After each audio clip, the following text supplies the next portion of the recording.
Hi everyone, ಎಲ್ಲರಿಗೂ ನಮಸ್ತೆ. ನಮ್ಮ ಅಡುಗೆ ನಿಮ್ಮ ರುಚಿಗೆ ಸ್ವಾಗತ.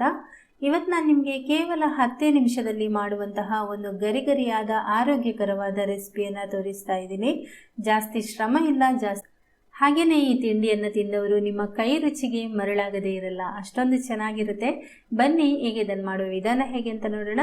ನೀವಿನ್ನು ನಮ್ಮ ಚಾನಲ್ಗೆ ಸಬ್ಸ್ಕ್ರೈಬ್ ಆಗಲಿಲ್ಲ ಅಂದರೆ ದಯವಿಟ್ಟು ಸಬ್ಸ್ಕ್ರೈಬ್ ಮಾಡ್ಕೊಳ್ಳಿ, ಪಕ್ಕದಲ್ಲಿರುವ ನೋಟಿಫಿಕೇಶನ್ ಬೆಲ್ ಕೂಡ ಕ್ಲಿಕ್ ಮಾಡ್ಕೊಳ್ಳಿ. ಬನ್ನಿ ಈಗ ರೆಸಿಪಿಗೆ ಹೋಗೋಣ. ಮೊದಲಿಗೆ ಸಣ್ಣದಾಗಿ ಹೆಚ್ಚಿರುವಂತಹ 3/4 ಕಪ್ನಷ್ಟು ಪಾಲಕ್ ಸೊಪ್ಪನ್ನು ಒಂದು ಬೌಲಿಗೆ ಹಾಕೊಳ್ಳಿ. ಉದ್ದಕ್ಕೆ ಹೆಚ್ಚಿರುವಂತಹ ಒಂದು ಈರುಳ್ಳಿ, ನಂತರ 1/4 ಟೀ ಸ್ಪೂನಷ್ಟು ಅಜ್ವೈನ್ ಅಥವಾ ಓಮತ್ ಕಾಳು, ಇದನ್ನು ಈ ರೀತಿ ಕೈಯಲ್ಲಿ ಸ್ವಲ್ಪ ಕ್ರಷ್ ಮಾಡಿಬಿಟ್ಟು ಹಾಕೊಳ್ಳಿ. ಆವಾಗ ಅದರ ಫ್ಲೇವರ್ ತುಂಬ ಚೆನ್ನಾಗಿ ಬರುತ್ತೆ. ಇದು ಆರೋಗ್ಯಕ್ಕೆ ತುಂಬಾ ಒಳ್ಳೆಯದು. 1/2 ಟೀ ಸ್ಪೂನ್ನಷ್ಟು ಜೀರಿಗೆ, 2 ಹಸಿಮೆಣಸಿನಕಾಯಿ ಸಣ್ಣದಾಗಿ ಹೆಚ್ಚಿ ಹಾಕೊಳ್ಳಿ. 2 ಟೀ ಸ್ಪೂನ್ನಷ್ಟು ಅಕ್ಕಿ ಹಿಟ್ಟು ಆಪ್ಷನಲ್, ಬೇಕಾದರೆ ಹಾಕೊಳ್ಳಿ, ಆದರೆ ಒಂದು ಸ್ವಲ್ಪ ಹಾಕಿದರೆ ಗರಿ ಗರಿಯಾಗಿ ಬರುತ್ತೆ. ನಂತರ 3/4 ಕಪ್ನಷ್ಟು ಕಡಲೆ ಹಿಟ್ಟನ್ನು ಹಾಕ್ಕೊಳ್ತಾ ಇದ್ದೀನಿ. ಕಡಲೆ ಹಿಟ್ಟು ಬೇಕಾದರೆ ಮತ್ತೆ ಸ್ವಲ್ಪ ಸೇರಿಸ್ಕೊಳ್ಬೋದು. ರುಚಿಗೆ ತಕ್ಕಷ್ಟು ಉಪ್ಪು 1/2 ಟೀ ಸ್ಪೂನ್ ಹಾಕ್ಕೊಂಡಿದ್ದೀನಿ. ಹಾಕಿಬಿಟ್ಟು ಚೆನ್ನಾಗಿ ಇದನ್ನು ಈ ರೀತಿ ಕಲಸ್ಕೊಳ್ಳಿ. ಇನ್ನೊಂದು ವಸ್ತು ಹಾಕಲಿಕ್ಕಿದೆ, ಚೆನ್ನಾಗಿ ಮಿಕ್ಸ್ ಮಾಡ್ಕೊಂಡಾದ್ಮೇಲೆ ಅದನ್ನು ಸೇರಿಸೋಣ. ಈಗ ಇದು ಚೆನ್ನಾಗಿ ಮಿಕ್ಸ್ ಆಗಿದೆ. ಈಗ ಇದಕ್ಕೆ ನಾವು 3 ಟೀ ಸ್ಪೂನ್ನಷ್ಟು ನಾನು ಮೊಸರು ತೆಗೆದಿಟ್ಕೊಂಡಿದ್ದೀನಿ, ಅದನ್ನು ಇಲ್ಲಿ ಹಾಕ್ತಾ ಇದ್ದೀನಿ. 1-2 ಸ್ಪೂನ್ನಷ್ಟು ಫಸ್ಟ್ ಹಾಕ್ಕೊಳ್ತಾ ಇದ್ದೀನಿ. ಮೊಸರು ಇದ್ದರೆ ಹಾಕ್ಕೊಳ್ಳಿ, ಇಲ್ಲಾಂದರೆ ಪರವಾಗಿಲ್ಲ, ಆದರೆ ಹಾಕಿದರೆ ತುಂಬ ರುಚಿಯಾಗಿ ಬರುತ್ತೆ. ಈಗ ಇದನ್ನು ಚೆನ್ನಾಗಿ ಮಿಕ್ಸ್ ಮಾಡ್ಕೊಳ್ಳೋಣ. ಇದಕ್ಕೆ ನೀರು ಹಾಕಬೇಡಿ, ಈರುಳ್ಳಿಯಲ್ಲಿ ಪಾಲಕ್ ಸೊಪ್ಪಲ್ಲಿ ನೀರಿರುತ್ತೆ, ಮತ್ತು ಮೊಸರು ಕೂಡ ಹಾಕಿದ್ದೀವಿ, ಇಷ್ಟೇ ಸಾಕಾಗುತ್ತೆ. ಚೆನ್ನಾಗಿ ಕೈಯಲ್ಲಿ ಮಿಕ್ಸ್ ಮಾಡ್ಕೊಳ್ಳಿ.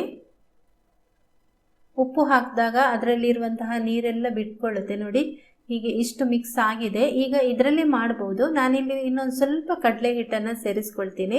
1-2 ಟೀ ಸ್ಪೂನ್ನಷ್ಟು ಕಡಲೆ ಹಿಟ್ಟು ಹಾಕ್ಕೊಳ್ತಾ ಇದ್ದೀನಿ. ಉಳಿದಿರುವಂತಹ ಈ ಮೊಸರು ಕೂಡ ಇದಕ್ಕೆ ಹಾಕ್ತಾ ಇದ್ದೀನಿ.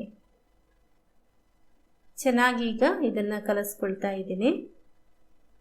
ಕಡಲೆ ಹಿಟ್ಟನ್ನು ನೀವು ಸ್ವಲ್ಪ ಹೆಚ್ಚು ಕಮ್ಮಿ ಬೇಕಾದರೆ ಮಾಡ್ಕೊಳ್ಬೋದು, ನಿಮಗೆ ಇನ್ನೂ ಜಾಸ್ತಿ ಬೇಕು ಅಂದರೆ ಹಾಕೋಬೋದು, ಆದರೆ 1 ಕಪ್ನಷ್ಟು ಕರೆಕ್ಟ್ ಆಗುತ್ತೆ ಇಷ್ಟಕ್ಕೆ. ಬೇಕಾದರೆ ನೀವು ಪಾಲಕ್ ಸೊಪ್ಪು ಇನ್ನೂ ಕೂಡ ಸ್ವಲ್ಪ ಜಾಸ್ತಿ ಹಾಕೋಬೋದು, ಈರುಳ್ಳಿ ಕೂಡ ಹಾಕೋಬೋದು. ಈಗ ಇದು ರೆಡಿ ಆಗಿದೆ. ಹಾಗೆಯೇ ಇಲ್ಲಿ ನಾನು ಕಾವಲಿಯನ್ನು ಒಲೆ ಮೇಲೆ ಇಟ್ಟಿದ್ದೀನಿ. 1 ಸ್ಪೂನಷ್ಟು ಇಲ್ಲಿ ಎಣ್ಣೆ ಹಾಕೋತಾ ಇದ್ದೀನಿ. ಅಂದರೆ ಚೆನ್ನಾಗಿ ಬಿಸಿ ಆದಮೇಲೆ ಎಣ್ಣೆ ಹಾಕ್ಕೊಳ್ಳಿ. ನಂತರ ಈ ರೀತಿ ನೋಡಿ, ಈ ಥರ ತೆಳುವಾಗಿ ಹಾಕ್ಕೊಳ್ಳಿ. ಇದನ್ನು ನಿಮಗೆ ಯಾವ ಶೇಪಲ್ಲಿ ಬೇಕೋ ಆ ಶೇಪಲ್ಲಿ ಮಾಡ್ಕೊಳ್ಬೋದು. ನಾನಿಲ್ಲಿ ಸ್ಕ್ವಯರ್ ಶೇಪಲ್ಲಿ ಮಾಡ್ಕೊಳ್ತಾ ಇದ್ದೀನಿ, ಅಥವಾ ನೀವು ಚಿಕ್ಕದಾಗಿ ಕೂಡ ಇಟ್ಕೊಳ್ಬೋದು, ಅಥವಾ ಒಂದು ಸ್ವಲ್ಪ ದೊಡ್ಡದಾಗಿ ಕೂಡ ಮಾಡ್ಕೊಳ್ಬೋದು.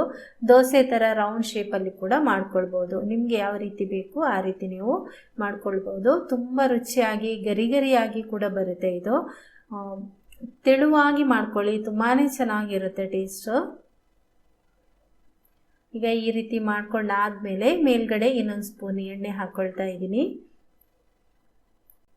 ಎಣ್ಣೆ ನಿಮ್ಮ ಚಾಯ್ಸು, ಜಾಸ್ತಿ ಬೇಕಾದರೆ ಹಾಕೋಬೋದು, ಅಥವಾ ಸ್ವಲ್ಪ ಬೇಕಾದರೆ ಸ್ವಲ್ಪನೂ ಹಾಕೋಬೋದು. ಆದರೆ ಟೇಸ್ಟ್ ಅಂತೂ ಅದ್ಭುತವಾಗಿರುತ್ತೆ. ಖಂಡಿತ ನೀವು ಮನೆಯಲ್ಲಿ ಟ್ರೈ ಮಾಡಿ. ಮಕ್ಕಳಿಂದ ಹಿಡಿದು ದೊಡ್ಡವರ ತನಕ ತುಂಬ ಇಷ್ಟಪಡ್ತಾರೆ. ಖಂಡಿತ ನೀವು ಮಾಡಿ ನೋಡಿ ಇದನ್ನು. ಸೊಪ್ಪು ನೀವು ಪಾಲಕ್ ಸೊಪ್ಪು ಅಲ್ಲದೆ ಬೇರೆ ಸೊಪ್ಪು ಕೂಡ ಇದಕ್ಕೆ ಸೇರಿಸ್ಕೊಳ್ಬೋದು. ನೋಡಿ, ಒಳ್ಳೆ ಕಲರ್ಫುಲ್ ಆಗಿ ಬಂತಲ್ವಾ. ಈಗ ಇನ್ನೊಂದು ಕಡೆ ಇದನ್ನು ತಿರುಗಿಸಿ ಹಾಕಿ ಬೇಯಿಸ್ತಾ ಇದ್ದೀನಿ. ಕೇವಲ 1-2 ನಿಮಿಷ ಸಾಕು, 2-3 ನಿಮಿಷ ಸಾಕು ಬೇಯೋದಕ್ಕೆ. ತುಂಬ ಬೇಗ ಬೆಂದ್ಬಿಡುತ್ತೆ, ಅಂದರೆ ತೆಳುವಾಗಿ ನಾವು ಹಾಕಿರ್ತೀವಲ್ವ, ಅದು ತುಂಬ ಚೆನ್ನಾಗಿ ಬೇಯುತ್ತೆ ಬೇಗ. ಈಗ ನೋಡಿ, ಇದು ರೆಡಿಯಾಗಿದೆ. ತುಂಬ ಗರಿಗರಿಯಾಗಿ ಬಂದಿದೆ.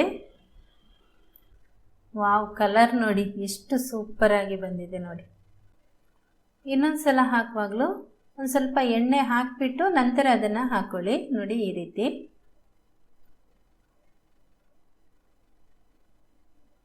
ಇದೇ ಥರ ಎಲ್ಲವನ್ನು ನೀವು ಮಾಡ್ಕೊಳ್ಳಿ. ಇದು ಕೂಡ ರೆಡಿ ಆಗಿದೆ ನೋಡ್ಬೋದು.